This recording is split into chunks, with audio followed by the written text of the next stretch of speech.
we are at Humayun's tomb, built in the 17th century, and one of the most beautiful structures of Delhi, I would say, in fact, of India.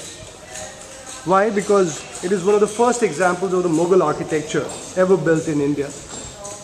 This building would later inspire Taj Mahal 80 years later, in the 17th century, that is. This building inspired the Taj Mahal. Indeed, this one. The beauty about this is, unlike Taj Mahal, which is made of total white marble, this has an explosion of colors, the red, the yellow, the blacks and the whites, surrounded by lovely pristine gardens, which the government is trying hard to maintain in their original order, and having these lovely water channels running in all directions, giving it that feel of paradise. So it was in this, actually 1563, that's when the structure was constructed. It's an amazing place. It's a privilege to be here in India. I'm glad, I'm honored to show it.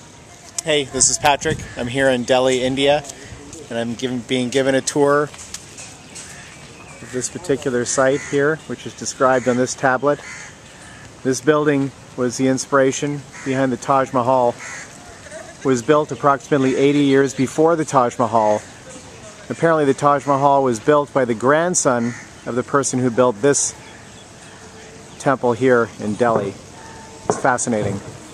Yeah, just 7 years doesn't seem like a very long period, but that's what it took to complete this beautiful structure.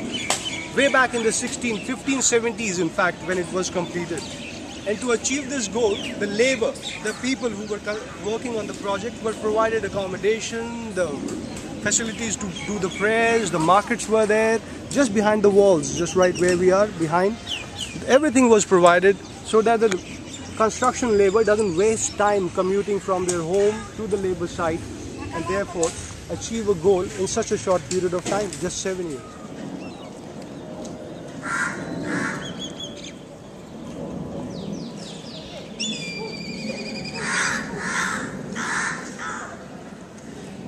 This still remains one of the most protected monuments of Delhi. The reason not many tourists come here, because it's slightly away from the main city of Delhi. Come. And as we go under these arches, you will see some graves, the tombs or the graves of the near and the dear ones of the royal family who were accommodated here later, all made of marble. In fact, none of the Muslim graves ever have the name or the date of birth or date of death of the person who was buried, ever. It's a simple grave. And this little thing on the top, which we call the pen box or a pencil box, signifies these are the graves of males, men. And when we go later inside, you will find the graves of women as well.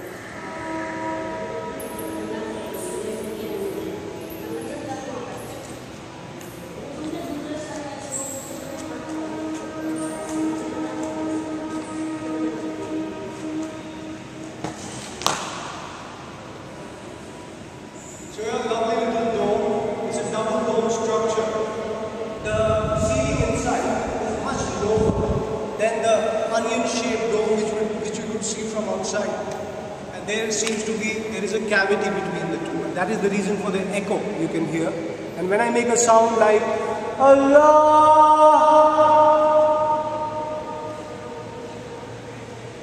you can hear the echo for about 10-11 seconds maximum. But in Taj Mahal, they achieved the perfect dome, double dome, where the echo is almost for 29-30 seconds.